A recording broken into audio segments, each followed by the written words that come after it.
임철민 목사님께서 전도를 하겠노라고 부르셨을 때 살짝 주저함이 있었습니다. 그것은 그분이 저보다 얼굴도 잘생기셨죠? 키도 크시죠? 체격도 좋으시죠? 경상도 분이라 목소리도 아름다워서 설교 내용이 참 좋거든요. 그래서 염려하다가 한 가지 생각이 떠올랐어요. 그래, 나는 용모도 뛰어나지 않고 체력은 좀 떨어져도 마누라가 이쁜 옷으로 잘 챙겨주니까 그거를 버티면 되고, 뭐 말씀은 된장찌개 안 끓이면 되지.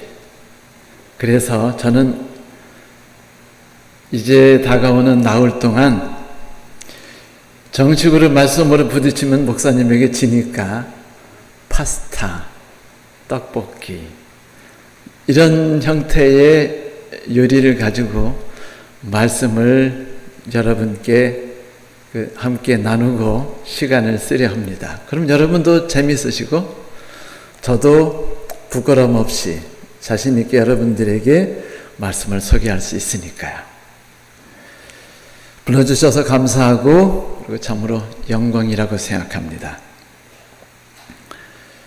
살다 보면은 이 긍정적인 정서보다 부정적인 정서들이 우리 사이에 좀 많은 것처럼 느껴집니다. 예를 들면 불안함, 외로움, 분노, 암울함, 그리고 좌절, 억울함 등이 이 물에 젖은 솜처럼 우리를 덮어 누르고 있어요. 힘들죠. 이런 현상들은 수천 년 동안 모든 세대에 다 존재했었던 건 사실이죠. 하지만 21세기가 오면서 좀 더 심해지고 있다고 생각하는 것이 무리는 아니라고 생각합니다. 그중 외로움은 20세기의 정체성처럼 고착되었다고 그래요. 분노감, 그리고 불안감, 좌절, 억울함이 사회의 중요 이슈가 되어버렸습니다. 2018년에는 영국에서 외로움을 사회적인 전염병으로 정했습니다. 그리고 외로움 담당 장관을 세웠어요. 재밌죠? 경제부 장관도 아니고 교통부 장관도 아니고 외로움부 장관. 이것이 전 국가적으로 대응을 해야 될 만한 매우 심각한 사건이라고 여겼기 때문이랍니다. 외로움은요, 사실은 우리와 함께 평생 같이 살아가는 친구 같은 악당이에요. 나이가 조금씩 들어가면은 잠이 슬슬 찾아오지 않죠? 새벽하고 이야기하는 시간들이 점점 늘어나는 법입니다. 요리를 하다가도 눈물이 이렇게 갑자기 확 쏟아져 나오는 때가 있죠. 이런 것들이 우리에게 낯설지 않게 됐다는 것은 참으로 마음이 아픈 일이죠. 사실 그동안 정신없이 가정을 위해서 나를 버리고 살았지 않습니까? 우리 한국인은요, 우리라는 사회 속에 살아가고 있기 때문에 개인이 존재감보다는 우리가 잘되면이라는 것이 더 강한 인식으로 우리의 마음속에 뿌리 박혀 있어요. 그러다 보니까 정신없이 가정을 위해서 일하다가 어느덧 50이 넘고 60이 다가면서 갑자기 뭔가 깨우침을 받은 것 같은 생각이 들기 시작해요. 그건 뭐냐면 억울하다는 생각. 지금까지 나는 무엇을 위해서 살았나? 왜 나는 나를 위해서 조금의 시간도 써보지 못한 채 남편과 그리고 자식들과 시댁과 이 모두를 위해서만 내가 내 삶을 던졌는가? 나는 무언가라는 생각들이 불현듯 몰려오기 시작한대요.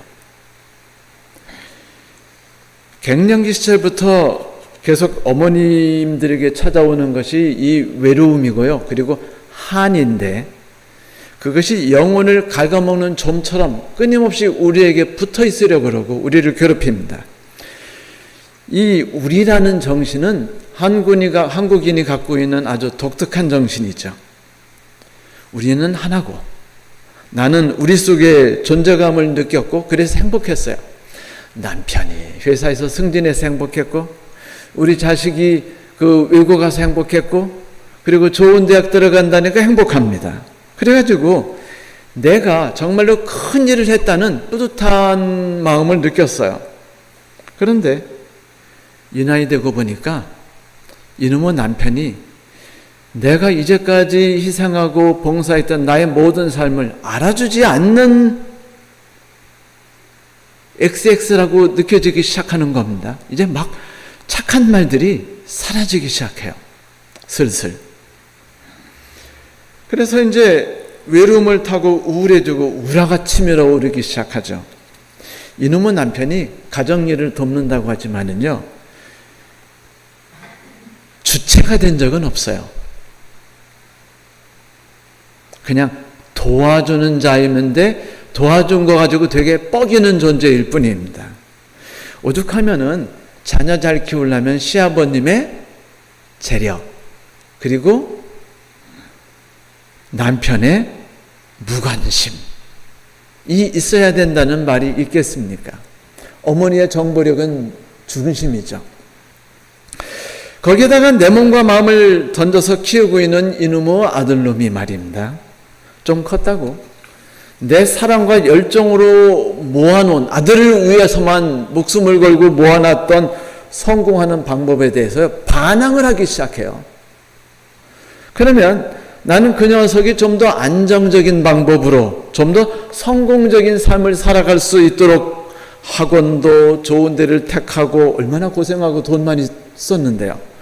학교도 좋은 학교를 선정하기 위해서 눈치, 그 다음에 아줌마들 만나서 카페에서 이야기하면서 막 속속이 노트에다 적는 일들을 했는데, 그래서 아들에게 친절하고 자상하게 실수하지 않고 살아가라고 인생을 방향을 제시했더니 아들은 그걸 뭐라고 생각하는 줄 아세요? 압박이래요. 내 인생을 엄마 마음대로 휘두른답니다. 그래가지고 어머니만 없으면 나는 행복하다고 말을 하기 시작해요. 그러면 섭섭해지기 시작합니다. 또 이런저런 이유로 외로움이 점점 심해지죠. 그래서 우리나라에서도 중년이 되기 시작하면 이혼율이 매우 높아진답니다. 어머님들이. 더 재미있는 사실은 여기서 꺼낼 수 있을지 모르지만 중년 어머님들이 외도를 시작하는 나이가 바로 그때래요. 왜냐하면 가치를 인정받고 싶은데 집안에선 아무도 내 가치를 인정해주지 않는 거예요. 나라는 존재가 인정받는 존재이고 사랑받는 존재라는 것을 느끼고 싶은데 느끼지 못하고 외로움을 타기 시작한다는 거죠. 줄리안 홀트 문스타트 박사는요, 이 외로움이 분노감, 소외감, 슬픔, 고통스러운 감정 상태 등 다양한 가면을 쓰고 우리를 찾아온답니다. 이래서 이것이 우리의 삶에 어느 정도로 치명적인 문제를 일으키냐면 수명 단축에 영향을 끼치기 시작하는데, 하루에 담배를 15개 피를 펴대면 외로움을 느끼고 슬픔을 느끼는 것보다 오래 살 수 있대요.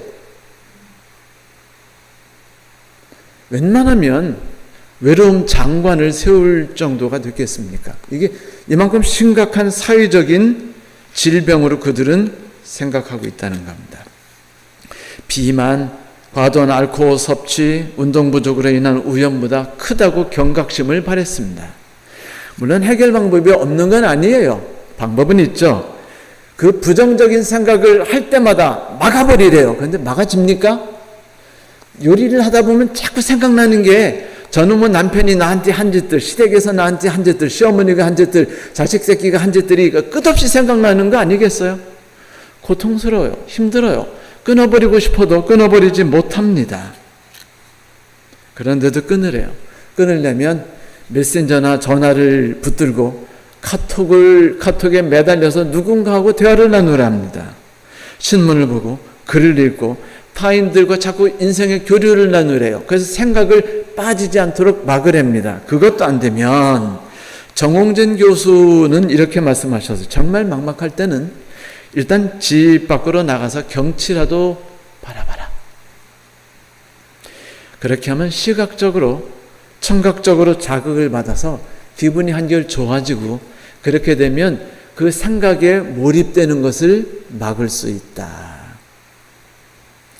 그래도 이 외로움이라는 친구는요, 우리가 어떻게 끊어버릴 수 없는 그런 존재인 건 사실입니다. 시인 정호승 씨는요, 그 수선화에게라는 시를 썼어요. 여러분이 잘 아시는 시일 겁니다. 울지 마라. 외로우니까 사람이다. 살아간다는 건 외로움을 견디는 일이다.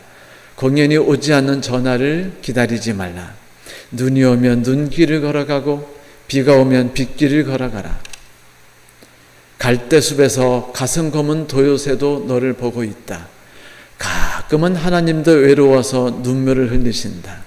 새들이 나무까지 앉아있는 것도 외로움 때문이고 네가 물가에 앉아있는 것도 외로움 때문이다. 산 그림자도 외로워서 하루에 한 번씩 마을로 내려온다. 종소리도 외로워서 울려 퍼진다. 이 시를 들으면 아름다우면서도 뭔가 내 마음을 짠하고 아프게 해주지 않습니까? 지나간 세월이 생각나기 시작하고요. 외로움이 나에겐 이방인이 아니에요. 나와 한 몸이 되었다는 기분이 듭니다. 그렇다면 세상 모든 사람들이 이 외로움 때문에 고통을 당하고 있을 때 저와 같은 그리스도인들은 이 외로움을 비롯한 부정적인 정서들에 대해서 어떻게 대처하고 있을까요? 여기 한 청년이 있습니다. 그는 아버지 야곱의 나이가 92세가 되었을 때 어머니 라헬과 사이에서 난 11번째 아들이었어요. 참 많이도 나셨죠. 근데 그가 10살이 되던 해에 어머니가 동생 벤자민을 낳다가 돌아가셨습니다. 사랑을 더 이상 받을 수 있는 길이 없었다는 거죠. 3명의 다른 어머니들이 나를 얼마나 괴롭히시겠어요. 특별히 사랑받던 어머니가 내 어머니였거든요.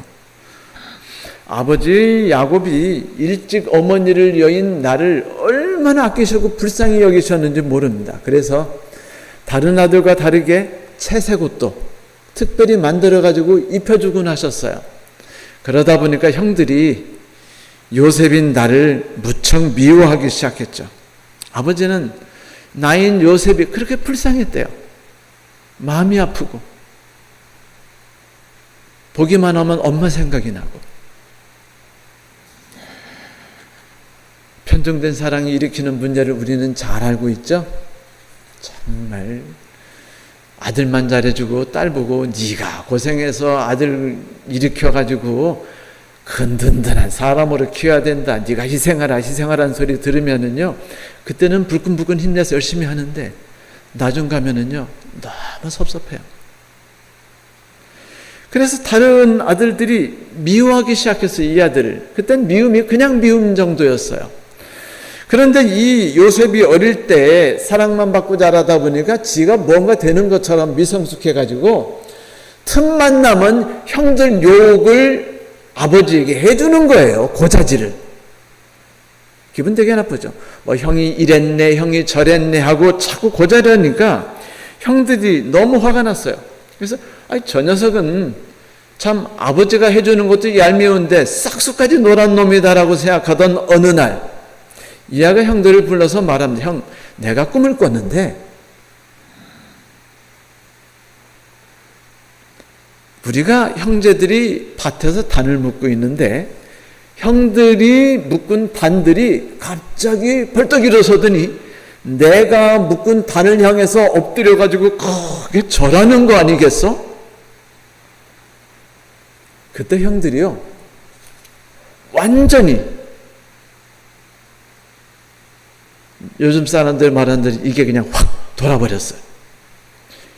이놈의 자식이 오냐 하고 아버지가 그러니까 완전히 우리를 이겨먹고 살려고 이놈 이렇게 살다 보면은요 집안 자산 지가 다 뺏어 먹고 우리들은 어디다 내줄 줄 모르는 그런 나쁜 놈처럼 생각됩니다.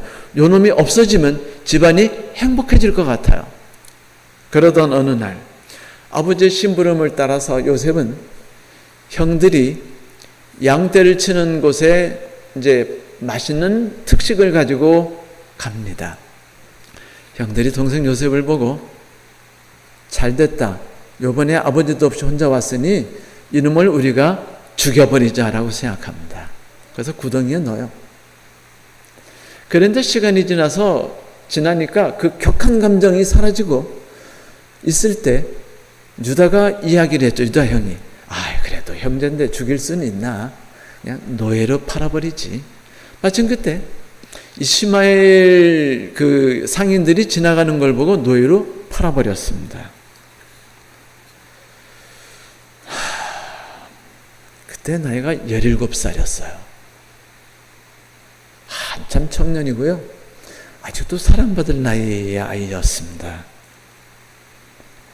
그가 받았을 정신적 충격이 얼마나 컸겠어요. 근데 그는 그 이집트에 가서 노예였지만 자기 주인 집서 매우 열심히 살았습니다. 그래도 최선을 다해 살면 뭐가 있겠지. 그런데 그의 나이가 25세가 되었을 때 드디어 그는요, 그 집에서 그래도 청직이라는 꽤 높은 지위까지 올라갔어요. 그랬는데 이제 나이도 적당하고 얼굴도 잘생기니까 그 엄마가 그렇게 이뻤거든요. 주인집 보디발의 아내 주인 마님께서 그를 유혹하기 시작했습니다. 상당한 위기였어요. 그가 위기를 피하려다가 거꾸로 성폭력 시도를 당했다는 모함을 받고 주인이 너무 화가 났어요. 그래서 이 아이를 죽이려다 죽이지 않고 네 한번 죽을 때까지 고생해봐라 그런 다음에 감옥에 가둬버립니다. 감옥에서도 죽으라고 맞고 갇혀있는 것만이 아니라 거기서 남들의 그 오줌치고 똥치고 하는 다양한 일들을 하는 그런 존재가 되어버렸어요. 이 정도 이제 삶을 만나면 여러분 어떻겠어요? 정신적 타격이. 삶이 삶이겠습니까? 살고 싶겠어요? 아니죠. 자살하고 싶죠.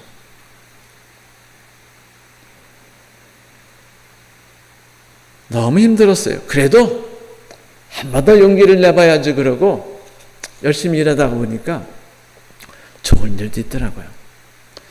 이거 잘 보니까 이제 그 유명한 높은 지위의 신하들이 두 분이 오셨는데 그분들이 꿈을 꿨고 꿈을 해몽해 주면서 어르신 만약 이 꿈대로 당신이 복직되시거든 저를 좀 기억해 주세요. 저 억울한 사람입니다. 정말 억울해요. 이렇게 세상 끝내고 싶지 않습니다. 라고 호소했어요. 먹힐 줄 알았습니다. 그런데 그럼 그래야지 라고 했는데 잊혀져 버렸어요.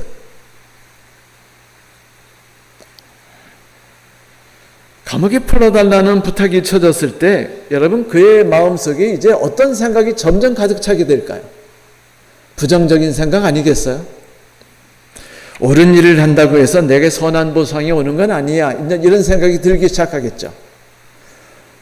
건강한 정신이 좀먹기 시작하는 겁니다. 그러므로 앞으로는 필요 없는 선을 행하지 말자. 실제로 할머니께서 무거운 짐을 지고 이렇게 끌고 가시길래 할머니 제가 도와드릴게요 하고 골목으로 들어갔다가 옆에 있는 봉고차 확 열리면서 잡혀 들어가서 새우잡이 거기서 일한 분들이 한두 분이셔요. 그러니까 요즘 우리들은요 자식들에게 맨날 이렇게 말해요. 얘야 함부로 선을 행해서는 안 된다 라는 얘기 하셔요 안 하셔요? 하죠. 요셉이 보들발의 감옥에서 기한 없이 하루하루를 지내는 것이 얼마나 힘들었는지 모릅니다. 그런데 2년가량이 지나서 그가 30세가 되었을 때 왕이 어떤 꿈을 꿔요. 그래서 그 꿈을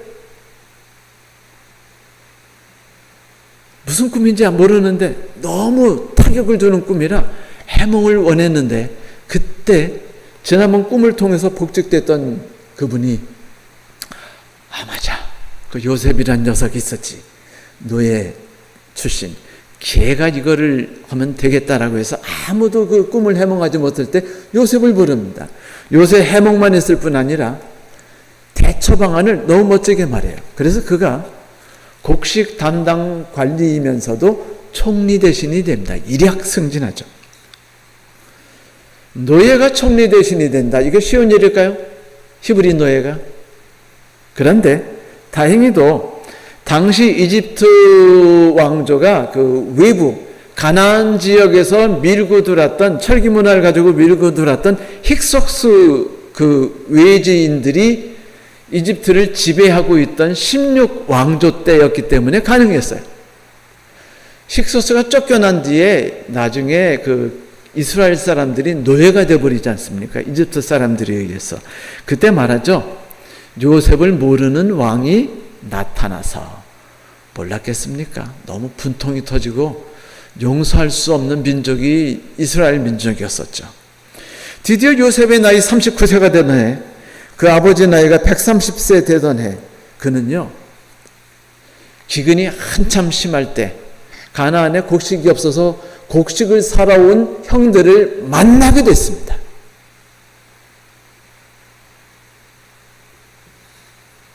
놀라지 마세요.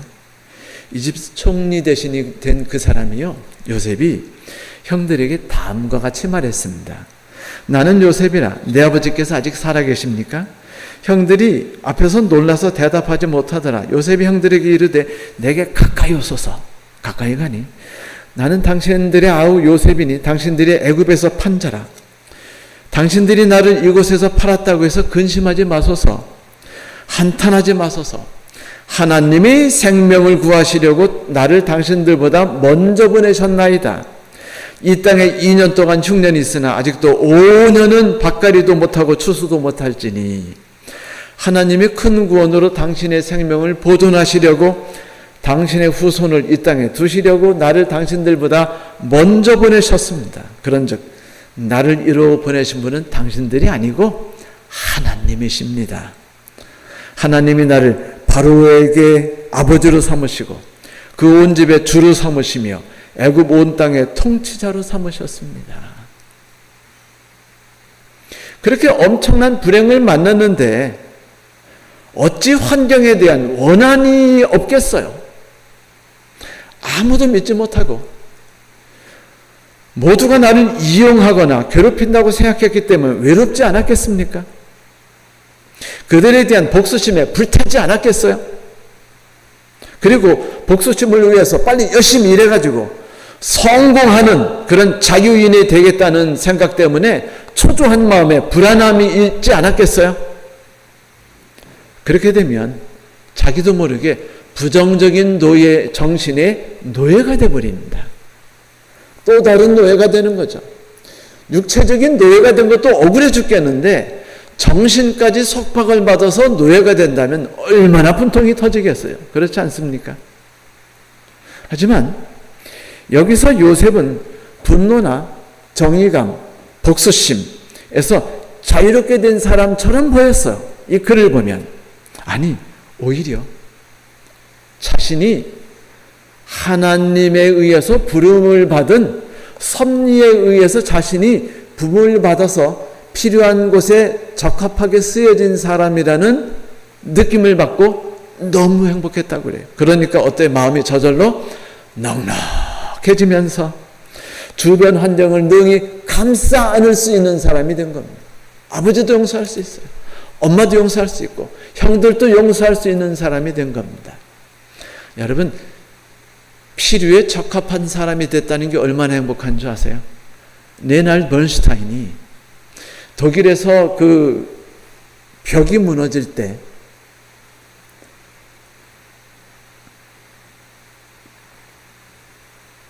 기념 음악회를 열었죠.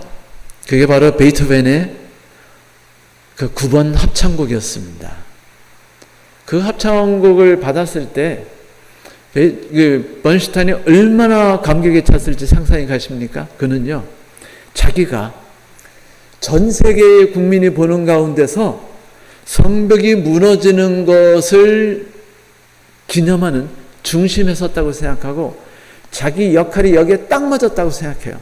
그래서 그가 연주를 했을 때 여러분 번슈타인의 80에서 인생 동안에 그렇게 멋진 위대한 연주를 한 적이 없었어요. 그리고 9번 합창곡이 우리가 알고 있는 그 유명한 지휘자들이 그렇게 많았지만 이때 연주만큼 위대하지 못했습니다.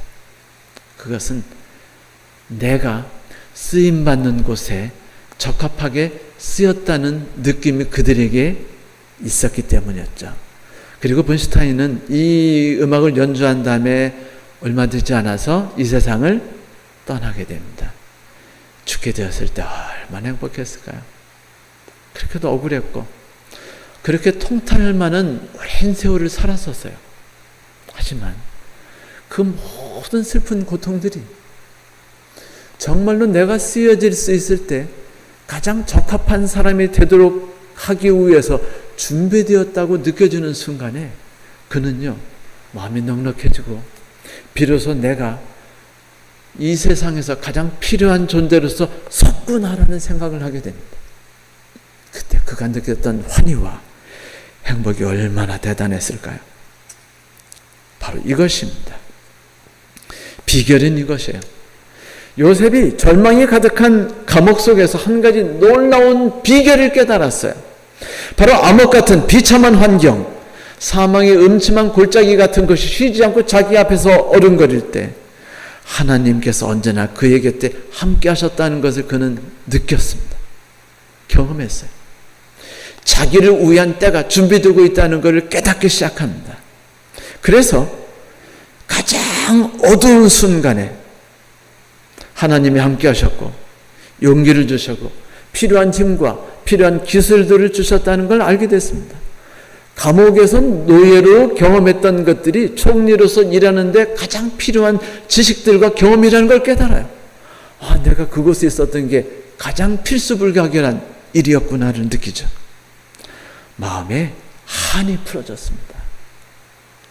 모든 것이 용서가 될 수 있었어요. 이제 형들도 뭐에 불과해요? 하나님의 섭리에 톱니바퀴에 불과해요. 그렇기 때문에 넉넉히 그들과 하나가 되면서 이렇게 말하는 겁니다. 형과 내가 합력해서 선을 이루었으니 우리가 함께 좋은 일 한 거 아니겠소? 형들 때문에 고마워요. 내가 형들 때문에 이런 멋진 일을 하게 됐어요.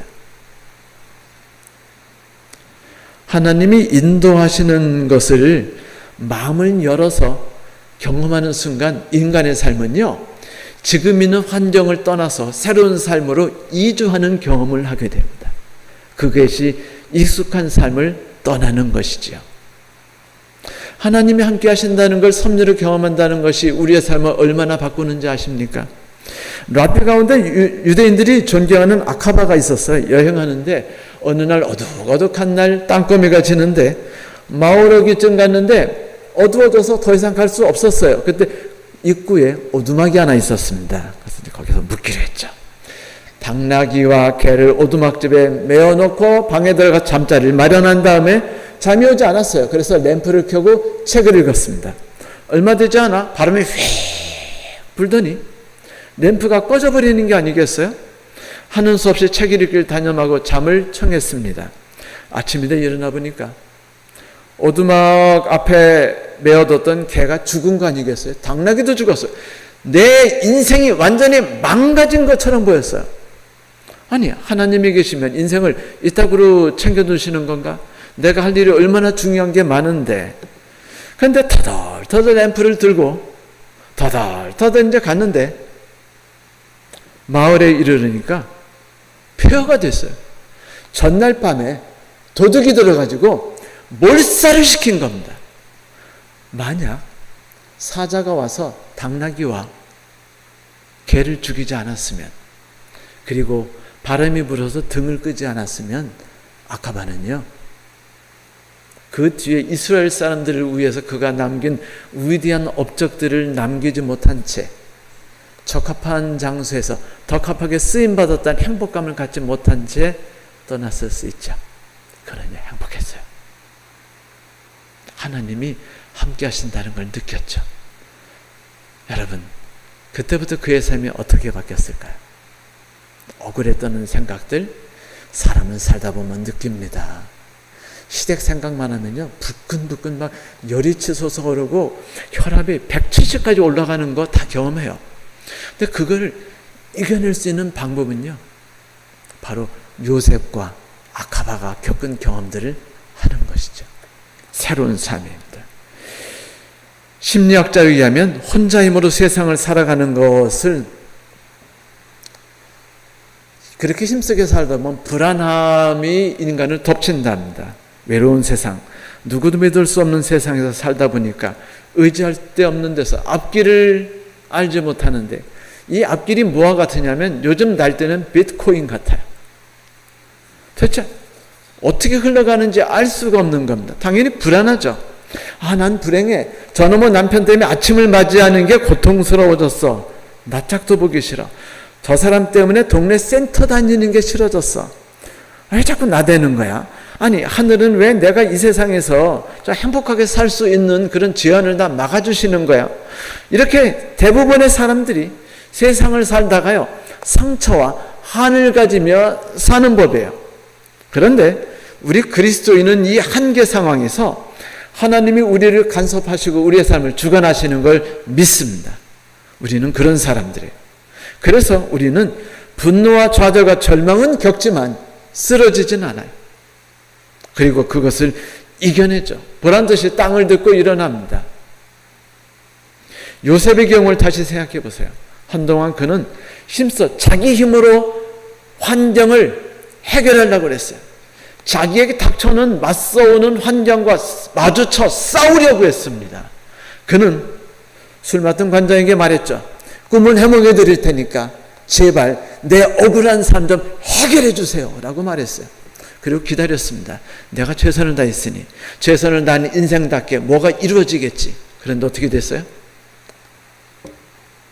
황당한 겁니다. 요즘 젊은이처럼. 아니, 내가 처음에 신혼꿈을 가지고 결혼했을 때는 월급을 그래도 죽으라고 모으면 집 한 채 살 줄 알았더니 어떻게 된 거예요? 하루아침에 내가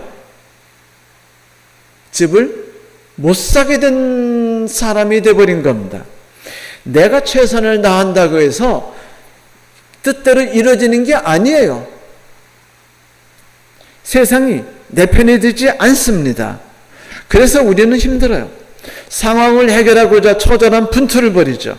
애쓰죠. 지쳐요. 스트레스를 받습니다. 쓰러집니다. 요셉이 그럴 뻔했어요. 며칠이면 되겠지라고 생각했는데 며칠 뒤에도 연락이 없어요. 결국 한 해가 지나고 이태가 지나면서 거의 포기 상태에 이르자 그의 마음속에 새로이 떠오르는 생각이 있었습니다. 하나님이 나와 함께 하시고 하나님의 때를 기다리지 않고 내가 왜 하나님의 때를 땡겨서 내 마음대로 때를 정하려고 했을까라는 생각을 하기 시작했습니다. 하나님이 나의 삶을 돌보셨고 나의 삶을 계획하셨으며 이끄셨으니 이제는 내 힘으로 투쟁하며 사는 삶을 놔버리고 이 세상을 떠나서 하나님이 나를 붙잡고 인도하시는 삶으로 이동하자라고 생각합니다. 성경 역대하 20장 17절에 이런 말씀이 있어요. 이 전쟁에는 너희가 싸울 것이 없나니 대열을 이루고 서서 너희와 함께하는 여호와가 구원하는 것을 보라. 그렇습니다. 그렇게 요셉은 하나님의 뜻이 자기의 뜻을 지배하도록 그분께 자신을 내맡길 수 있게 되었어요. 그리고 견디기 힘들었던 시련과 고통을 지난 애통함이 그에게 복이 됐죠. 자, 이제 예수께서 우리에게 호소하기를 좋아하시는 말씀을 한번 들어봅시다. 다 같이 한번 읽어볼까요? 시작. 수고하고 무거운 짐진 자들아 다 내게로 오라. 내가 너희를 쉬게 하리라. 나는 마음이 온유하고 겸손하니 나의 멍에를 메고 내게 배우라. 그리하면 너희 마음에 쉼을 얻으리니.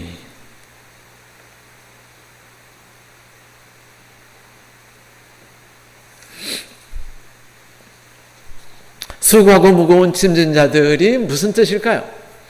재미난 일화가 있는데 그 두레마을 김진홍 목사님께서 젊었을 때였어요. 이분이 이제 막 철학과 나오신 분 아니에요.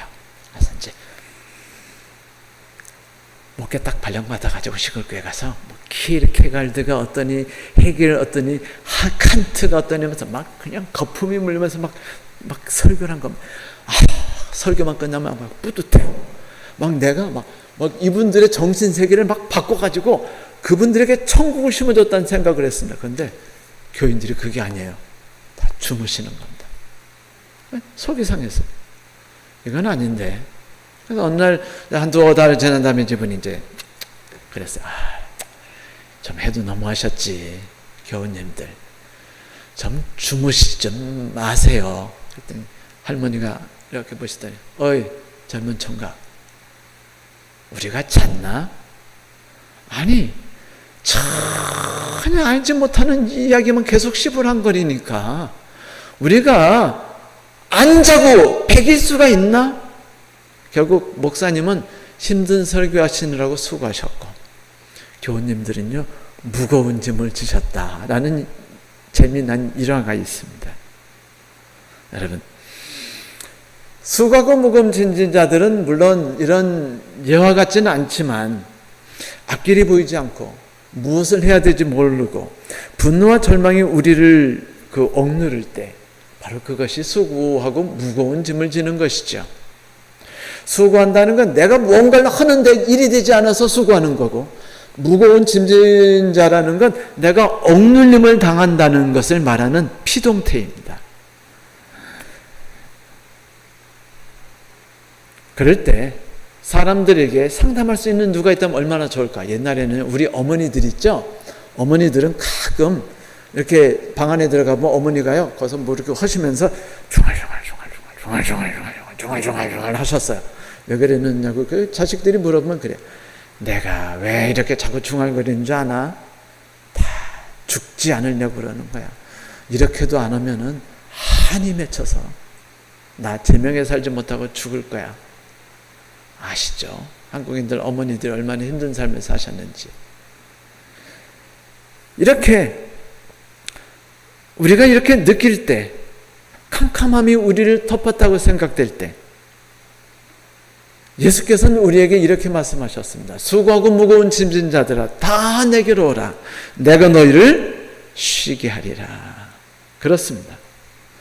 우리를 가장 사랑하시는 창조주 하나님 그리고 우리를 위해 당신의 생명까지도 아낌없이 바뀌신 놀라운 하나님께서 그리스도께서는 우리가 어려움을 당하는 삶을 보고 견디지 못하셔요. 그래서 그분께서 소리쳐 우리에게 외치십니다.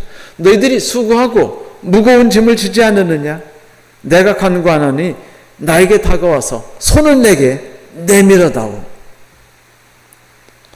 어두우면 사물이 보이지 않죠? 앞길이 보이지 않죠? 폭풍으로 심한 햇빛이 보이지 않고 해가 보이지 않고 앞길이 보이지 않죠? 이때 우리가 고개를 들고 빳빳이 서서 저 폭풍우 너머에 햇빛이 찬란하게 비치는 저 너머 길을 볼 줄 알아야죠. 그 일을 하게 하시는 분이 있는 것을 우리 그리스도인들은 알고 있습니다. 우리 그리스도인들은요 한 가지 사실을 알아요. 예수 그리스도께서 우리의 손을 잡아주시고 수고하고 무거운 짐진 자들아 다 내게로 오라 내가 너희를 쉬게 하리라 라고 말씀하신다는 것을 안다는 겁니다. 그게 그리스도인이 일반인들과 다른 무엇이 있다면 그것은 바로 그들이 그런 것이죠. 그리스도인들이 좀 더 도덕적이냐고요? 그렇진 않아요. 그리스도인들이 좀 더 착하냐고요? 그렇게 볼 수 없어요. 그러나 그리스도인은요 하나님이 우리를 찾아오셔서 우리와 함께 하시는 분이라는 것을 알고 있는 것이 다릅니다. 자, 멍에라는 것이 무엇일까요? 이스라엘 지역에서는 우리가 논을 갈 때나 밭을 갈 때 소를 끌고 가서 짜짜짜짜짜짜짜짜짜 하고 가죠. 그럼 소가 쭉 가는데 소가 몇 마리를 가지고 우리가 쟁기를 갈죠? 한 마리. 그런데 이스라엘에서는요 소를 2마리를 가지고서 밭을 갑니다. 되게 어떻게 하냐면 좀 젊어가지고 열의는 있고 내가 모든 것을 다 해서 밭 내게 맡겨 뭐 저런 늙은이 소보다 내가 더 밭을 잘 갈 수 있어 라고 말하면서 건방지게 세상을 막 향해서 뛰어나가는 청년 같은 그런 젊은 소들, 얘들한테 소 갈게 시키면 주인은 생고생하고 손에 물집 생깁니다. 그래서 어떻게 하냐면, 보이시면 이제 소가 한 애가 조금 더 나이가 좀 지긋이 들어 보이죠. 나이 들어 보이는 소를 옆에다가 딱 같은 멍에다가 매줘요. 그러면 나이 든 소가 얘야 연륜으로 사는 거란다 하면서 세상 사는 법을 가르쳐옵니다. 주변 밭을 둘러보는 법, 반드시 밭 가는 법, 힘든 돌이 있을 때 어떻게 피하는 법을 가르쳐요. 이렇게 이 젊고 힘 있고 패기 넘치는 소가요, 연륜 있는 소와 함께 밭을 갈다 보면은 경험을 배우고 실패를 덜 하게 되며 무거운 짐을 덜게 됩니다. 많은 짐을 덜어요. 그래서 쉼을 얻게 됩니다. 충분한 쉼을 얻게 되죠. 그래서 생기 넘치는 삶을 살아갈 수 있어요. 예수께서 우리에게 이 말씀을 하실 때는 바로 이 뜻이었어요. 그대들은 지금 너무 무거운 인생짐을 지고 있지 않나요? 내겐 지금 힘겹게 인생길을 가고 있는 그대의 양어깨에 있는 죄악의 무게, 연약함의 멍에, 분노의 멍에, 좌절의 멍에, 책임의 멍에가 보여요. 그대의 하나님께서 이런 무거운 짐을 힘겹게 가지고 가는 그대의 삶을 보고 싶어 하지 않습니다. 자, 내게로 와요. 내가 그대의 모든 슬픔과 아픔을 같이 질게요. 뭐라고요? 벗겨준다는 게 아니고 같이 지겠답니다. 누가요? 하나님께서 우리 인간과 같이 멍에를 지겠다고 지금 호소하신 거예요. 나와 멍에를 같이 합시다. 내가 그 모든 슬픔을 다루는 것만이 아니라 이 세상을 멋지게 이기게 하는 법을 같이 가게 하지요. 매일의 삶 속에서 신음하는 여러분, 그분이 지금 우리를 불러 초청하고 계십니다. 이 초청은 그분의 희생과 우리의 짐을 대신 지려는 그분의 마음이 가득한 초청이에요. 부디 그분께 나아가서 그분의 요청대로 그분과 함께 그분의 멍에를 매는 일을 주저하지 않도록 합시다. 주저하지 마세요. 자리를 차고 일어나는 겁니다. 우리를 무겁게 만들었던 모든 짐을 같이 지자고 호소하시는 분이 있으니 손을 내미는 겁니다. 함께 그분의 손을 잡고 짐을 지고 그 멍에를 한번 메고서 인생길을 한번 가보시는 건 어떤가요? 우리는 지금 새로운 땅으로 이동하는 것이 무엇인지에 대한 이야기를 듣습니다. 이전에 나는 나 혼자 씨름하는 곳에서 혼자 외롭고 수고하고 무거운 짐을 지면서 힘에 겨워 하지 않았습니까? 그런데 지금 우리에게는 우리를 사랑하신 하나님이 계신다는 분명한 사실이 우리 앞에 놓여 있어요. 그런데 왜 우리가 그분을 놔두고 주저하겠습니까? 그분이 계시는 곳을 우리가 당연히 떠나야 하지 않겠어요? 내 힘으로 사는 것이 아니라 그분의 힘을 힘입어 사는 멋진 삶으로 말입니다. 이것이 바로 떠나는 것입니다. 주저하지 마세요. 그분께서 우리를 잘 아시는 분입니다. 우리의 수고를 아셔요. 정말 기쁜 소식이죠. 여러분, 자신의 힘으로 해결하라고 하는 것을 포기하고 자신이 만드는 때, 꼭 지금이 안 되면 안 된다는 것 때문에 불안하고 초조한 때, 그래서 집착했기 때문에 손이 오그라져서 아프고 굳어 있을 때, 너무 힘들어서, 그때 그분의 인도하심에 나 자신을 맡겨봅시다. 이건 환경에 지는 게 아니고요, 환경을 이기는 겁니다. 이건 환경을 극복하는 거예요. 멋진 방법입니다. 하나님과 함께하는 새로운 삶으로 여행 가는 것에 대해서 전 여러분에게 추천합니다. 이 땅에서 모든 분투를 다 놓아버리고 사는 것이 포기가 아니라는 걸 우리 그리스도인들은 잘 알거든요. 그것은 오히려 적극적인 매달림입니다.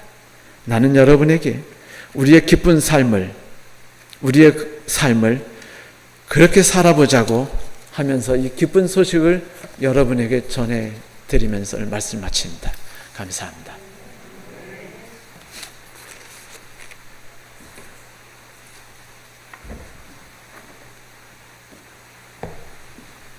죄송합니다. 하늘에 계신 아버지 하나님, 이 세상은 외롭고 힘들고 우리에게 한맺히게 하는 세상이지만 하나님께서 우리에게 다가오셔서 우리의 손을 잡아주겠다고 하셨으니 은혜를 감사드립니다. 우리의 삶을 책임져 주시며 이끌어 주시며 당신이 우리를 위해 세워주신 틀 안에서 우리를 안전하게 인도해 주심을 인해서 감사합니다. 이제 우리가 눈을 떠서 당신을 바라보게 하시고 당신의 손을 잡고 지금 살고 있는 땅에서 새로운 땅으로 이주하게 하여 주시옵소서. 귀하신 예수님 이름으로 간절히 기도하였습니다. 아멘.